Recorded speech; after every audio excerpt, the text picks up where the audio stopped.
This is Bill Brady, One United Body, on March 11th, 2023. I'm doing a recording on the topic of reaping what you sow.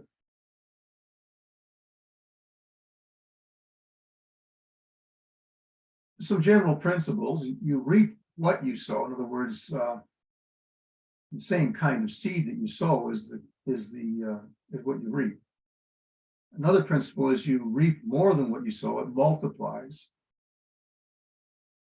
Another principle is between sowing an individual seed and reaping a multiplied harvest, there's a death, burial, resurrection that occurs. This happens while the seed is still in the ground. It dies to being a seed, and it is resurrected into being a plant. They're actually two separate life forms. Think about it, you take a look at them, they're nowhere near the same. They don't look at all the same. Seeds are for sowing and plants are for growing. They're two separate forms of the same thing. So the Lord gives, after death of the seed, so it's no longer a seed. It's not that the seed actually physically dies, but it changes form. It dies to being a seed, and then it's given a new body as a plant. And that's what's resurrected.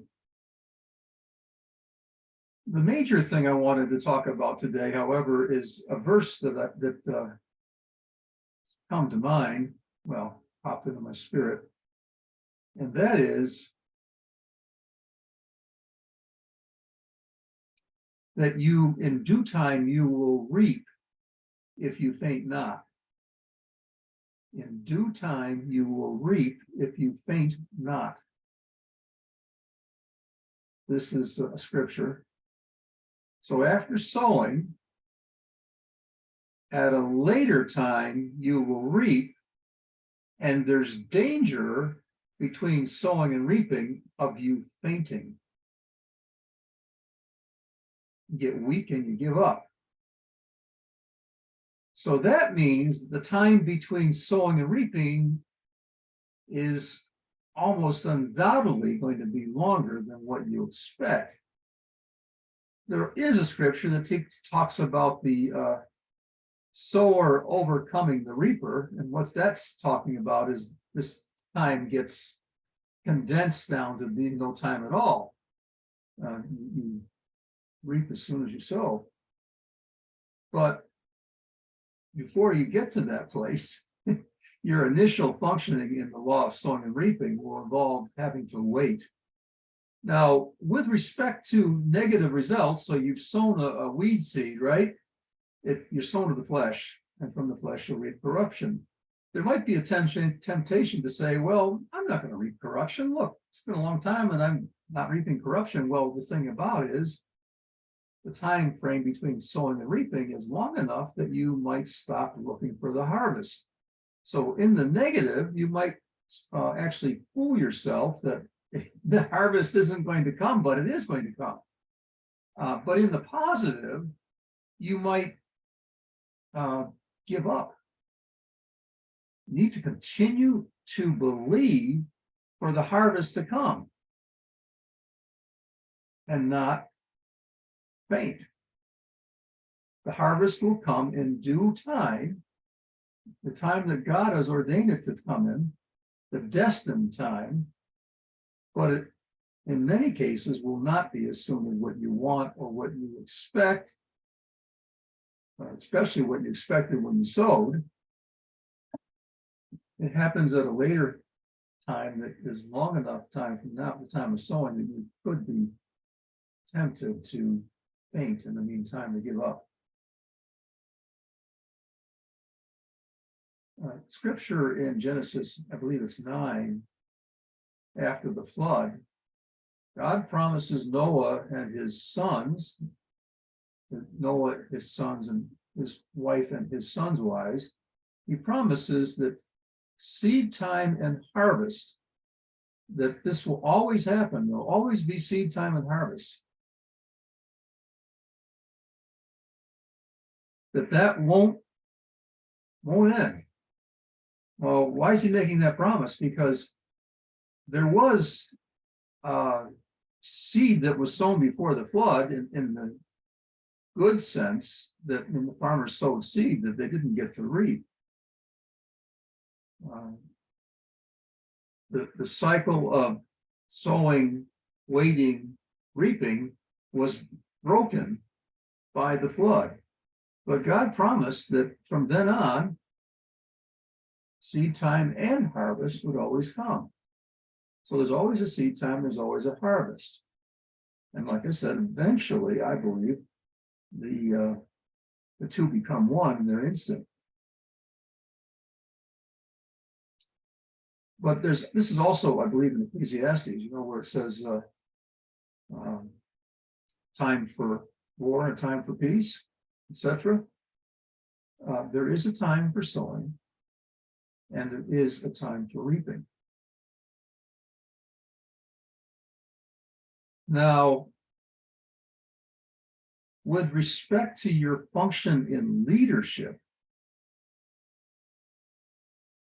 you may have to wait a while to have a harvest. So the general principle is that if you're functioning as an apostle, you sow spiritual seed into the people that you're sowing into, and at a later time, they sow material goods, services, finances back into you in return for your spiritual sowing. Well, there certainly is the possibility of growing faint. In due time, you will reap if you faint not. Well, the reason for that is that many people many believers do not have the knowledge of the law of sowing and reaping. And because they don't know about the law of sowing and reaping, they don't intentionally function in it. And so you can sow as an apostle into them, sow spiritual seed into them, and they will not sow back into you with material goods, services, or finances. They just won't, because they don't know the principle of sowing and reaping and sowing back for what has been sown into them spiritually. They just do not know. And then, of course, there are those who do know but refuse to do it. And that is because of a hard heart. And so the apostle has the two jobs. One is sowing the law of sowing and reaping into them, initially proclaim it to them, and then watering the law of sowing and reaping until it finally produces the point of them sowing back into you for what you've been sowing into them all this time. That's the one thing, but the other is you also may have to do some work on stony hearts. Help people to see the condition of their heart. And this is not done out of self-interest, though there is that aspect of it. I mean, it will benefit you that once the stones are removed from the field, or once the stone is broken up, or once the hardened ground is broken up by plowing, then they will sow back into you for what you sown into them. But the primary reason for doing this work in people's hearts is for their benefit, so that the law of sowing and reaping will work for them. Because the parable of the sower speaks about 4 different kinds of soils, and it's only the fourth soil that actually results in reaping. The first soil, the seed never got into the ground because it was stony. And then the other two soils, the seed started to grow. Well, no, the second soil, the seed would back up. The first soil with the stone, the seed's eaten by the birds because the seed never got in the ground. There's another one where the seed actually does begin to sprout, but it doesn't get very far. And then there's a third kind of seed where, yeah, it does grow as a plant, but it doesn't get to the point of producing multiplied seeds, and therefore there's no harvest. So there are lots of people who do not know about the law of sowing and reaping. They need to have it proclaimed, and they need to have it watered so that it does function for them. And others who need help with their heart to get their heart into the condition of being good soil that will produce a harvest. And then there's also the 30, 60, 90 principle, the 30-fold, which means 30 times.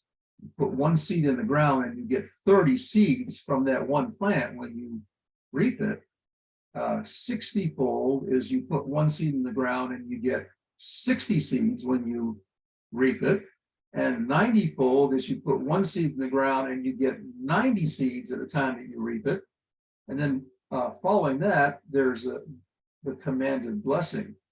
So depending on the condition of a person's heart, they may actually be able to produce 30-fold, but not 60 or 90. And at a later time, they may be able to produce 60-fold, but not 90. And at a later time, they'd be able to produce 90-fold, but not the commanded blessing. And then finally, after being able to produce 90-fold, they then have the blessing commanded on them. And I see this as being the blessing of Abraham, that Melchizedek blessed Abraham with in Genesis.